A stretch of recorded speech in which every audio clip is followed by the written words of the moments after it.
Plusieurs députés français dénoncent qu'en Côte d'Ivoire, son Excellence Alassane Ouattara brigue un quatrième mandat inconstitutionnel. 4 opposants majeurs exclus et une liste électorale possiblement fraudée à 75%. La question que nous nous posons ici est: où est passée l'aide française censée renforcer la démocratie?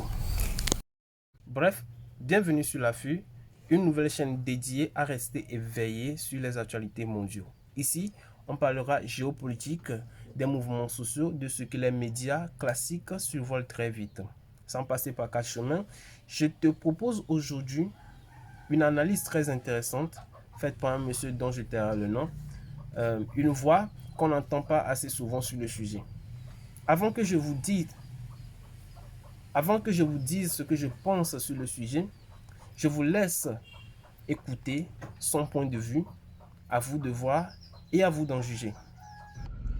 Frères et sœurs, peuple d'Afrique, du monde et du Sahel, cette vidéo, elle est importante, elle est capitale. Alassane Ouattara, on dit qu'il combat par l'épée, périra par l'épée. Alassane Ouattara, qui est venu au pouvoir par les conditions que tout le monde connaît, qui a eu le soutien de la communauté internationale pour prendre la Côte d'Ivoire. Aujourd'hui, Alassane Ouattara est lâché par ceux-là même hier qui l'ont soutenu.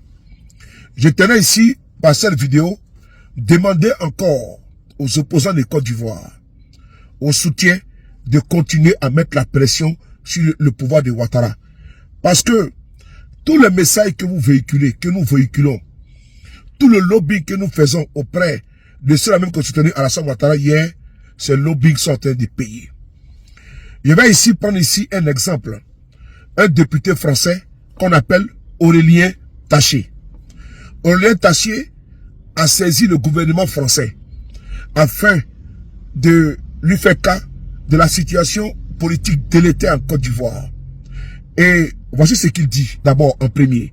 En Côte d'Ivoire, Ouattara brigue un quatrième mandat inconstitutionnel, 4 opposants majeurs exclus et une liste électorale possiblement fraudée à 75%. J'interpelle le gouvernement. Où est passée l'aide française censée renforcer la démocratie? Un audit indépendant vite. Voici d'abord, en introduction, les écrits du député français Aurélien Taché, qui interpelle le gouvernement français que l'argent qu'ils ont mis en Côte d'Ivoire là, pour la démocratie, là, c'est passé où? Et je vais faire une parenthèse. Je vois les partisans d'Alassane Ouattara dire qu'ils n'ont pas de leçons à recevoir comment dirais-je, de la France. Non, vous ne pouvez pas dire ça. Parce que souvenez-vous que c'est l'international qui vous a aidé à prendre le pouvoir en Côte d'Ivoire. Tout à l'heure, on va écouter Nicolas Sarkozy. Voilà pourquoi j'ai fait cette vidéo pour montrer que Alassane Ouattara, là, ceux qui l'ont soutenu hier sont en train de le lâcher. On doit continuer la pression. 4e mandat, ça ne passera pas. Alors, on va ici lire la déclaration de saisine du député du gouvernement français. Il écrit ceci: Assemblée nationale, le 13 mai 2025. Europe et affaires étrangères. Politique extérieure. Exiger un audit indépendant de la liste électorale en Côte d'Ivoire. Monsieur Aurélien Taché alerte Monsieur le ministre de l'Europe et des Affaires étrangères sur les dérives autocratiques, antidémocratiques, en Côte d'Ivoire. Alassane Ouattara, président de la République depuis 2010, sera vraisemblablement candidat une 4e fois lors de l'élection présidentielle d'octobre 2025. Violant ainsi la constitution de son pays, qui limite à 2 le nombre de mandats présidentiels possibles. Par ailleurs, Laurent Gbagbo, ancien président de la République et principal opposant, est empêché de se présenter depuis plusieurs années. 3 autres candidats d'opposition, Guillaume Soro, Tidiane Thiam et Charles Blé Goudé, sont également empêchés de concourir à la suite de condamnations en justice. Ces deux derniers ont respectivement appris leur radiation définitive des listes électorales le 22 et 25 avril 2025. Il n'appartient pas à la France de juger les décisions de la justice ivoirienne. Néanmoins, dans le contexte d'une offensive anticonstitutionnelle menée par Alassane Ouattara, l'exclusion des 4 candidats importants des élections présidentielles, dont 2 simultanément, à 6 mois du scrutin, fait craindre un verrouillage total des élections. Ces craintes sont renforcées par les nombreuses alertes reçues par monsieur le député au sujet de la liste électorale. D'après le rapport liste électorale provisoire 2025, 27 milliards de francs CFA pour ça, publié par le PPACI. Cette liste comporterait plus de 6 millions d'irrégularités sur 8 millions de personnes inscrites. Ces irrégularités correspondent à l'inscription de personnes décédées, à des personnes plus âgées que leurs parents, ou encore à des identités répliquées des dizaines, voire des centaines de fois. Les conclusions de ce rapport sont unanimement partagées par toutes les oppositions, quelle que soit leur place dans l'échiquier politique ivoirien. Elles demandent notamment un audit exhaustif, indépendant de cette liste avant le 16 juin, date de validation définitive de cette liste. Si les accusations portées par les oppositions ivoiriennes sont avérées, alors on ferait face à un système de fraude électorale généralisé. Or, l'implication de la France dans le renforcement de la vie démocratique ivoirienne n'est aujourd'hui pas claire.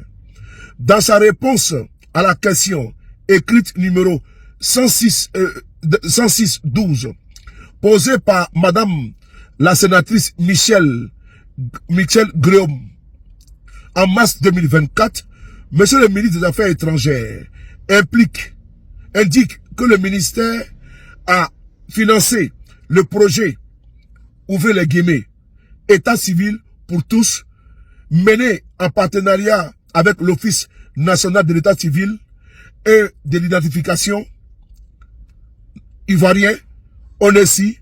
Ce projet avait pour objectif de consolider le recensement de la population ivoirienne dans le but d'améliorer la participation des Ivoiriennes et des Ivoiriens à la vie publique nationale. D'après la réponse du ministre, ce projet s'articule dans un projet général de soutien à l'état civil mis en place par l'Union européenne et porté par l'opérateur du ministère de l'Intérieur français, Civipol. Or, aucune information sur le projet, ouvrez les guillemets, État civil pour tous, n'est aujourd'hui accessible publiquement. Par ailleurs, le seul document trouvé sur le projet européen porté par Civipol est très succinct et des données cruciales y manquent. Si le montant total du projet s'élève à 5 millions d'euros, est mentionné, la ventilation du financement et des dépenses n'y figure pas. Et surtout, ce document ne comporte aucune évaluation du projet alors qu'il s'est terminé en 2023. Le manque d'informations sur des projets censés renforcer la démocratie est inquiétant. Il est d'autant plus que, manifestement, ces deux projets n'ont pas eu les effets escomptés. Sur la liste électorale ivoirienne, probablement irrégulière à 75%, qui par nature dépend dépend intimement de l'état civil. Face à ce manque d'informations, monsieur le député demande à monsieur le ministre la mise à disposition de toute la documentation disponible sur ces projets. Et, surtout, face au risque de détournement, direct ou indirect, d'argent public français et européen par l'administration ivoirienne dans une possible fraude électorale, il lui demande s'il entend exiger dans les plus brefs délais un audit exhaustif et indépendant de cette liste électorale. Frères et sœurs, excusez-moi pour la lecture, parce que c'est trop petit, les lignes. Voici ici le courrier que le député français a envoyé au ministre. Ils ont décaissé l'argent du contribuable français et européen pour la liste électorale, pour l'état civil en Côte d'Ivoire. L'argent a disparu, le travail n'a pas été fait, il n'y a pas eu de rapport. Et donc, également, ils disent qu'on ne peut pas prendre l'argent du contribuable européen pour aller financer des personnes qui vont détourner cet argent-là. Donc, il y a une crainte, il y a une dénonciation de l'exclusion de Guillaume Soro, de Gbagbo Laurent, de Tidiane Thiam, de Charles Blé Goudé. Et il y a également une crainte sur une crise qui pointe à l'horizon. Voici un député français qui dénonce le pouvoir d'Alassane Ouattara. Les militants d'Alassane Ouattara n'ont pas de leçons à donner aux gens. Parce que souvenez-vous de cette vidéo à l'époque de Nicolas Sarkozy sur le président Gbagbo Laurent concernant les élections présidentielles en Côte d'Ivoire. Mais ce Sarkozy n'a pas hésité à donner un ultimatum au président Gbagbo Laurent de quitter le pouvoir. On écoute ensemble. Ce qui se passe en Côte d'Ivoire est parfaitement inadmissible. Des élections ont eu lieu sous le contrôle des Nations Unies. Elles ont été validées par les Nations Unies. Mieux, la totalité des États africains ont reconnu l'élection d'Alassane Ouattara, président démocratiquement élu à la tête de Côte d'Ivoire, en violation de la volonté du peuple ivoirien, qui avait déjà été privé d'élection pendant 10 ans. M. Gbagbo se maintient au pouvoir, ses partisans tirent, il y a eu, on ne sait pas le nombre de morts, mais il y a eu des morts dans les rues d'Abidjan hier, c'est un scandale. Laurent Gbagbo et son épouse ont leur destin entre leurs mains. Si avant la fin de la semaine, ils n'ont pas quitté le poste qu'il occupe, Laurent Gbagbo, en violation de la volonté du peuple ivoirien, ils seront nommément sur la liste des sanctions. Voilà. Vous avez écouté ici Nicolas Sarkozy à l'époque, l'ancien président français, qui a demandé au président Gbagbo Laurent de quitter le pouvoir, son épouse et lui. Les partisans d'Alassane Ouattara à l'époque ont applaudi. Aujourd'hui, ceux qui ont applaudi hier là, disent que Ouattara doit partir. Il ne doit pas faire un 4e mandat. Donc, ils n'ont pas à rougir, ils n'ont pas à pleurer. Que la communauté internationale qui a soutenu leur pouvoir hier là, c'est le même qui demande à Ouattara de plier bagage. Et Ouattara va plier bagage. Frères et sœurs, continuons la pression pour que Ouattara dégage. Perso, je trouve que certains points soulevés dans l'analyse sont intéressants, indiscutables. Mais, je veux surtout savoir votre avis sur le sujet. Est-ce que vous êtes d'accord avec le monsieur? Est-ce qu'il manque un tout petit point important pour soutenir son analyse? Ou bien, est-ce que vous avez un autre point de vue sur le sujet?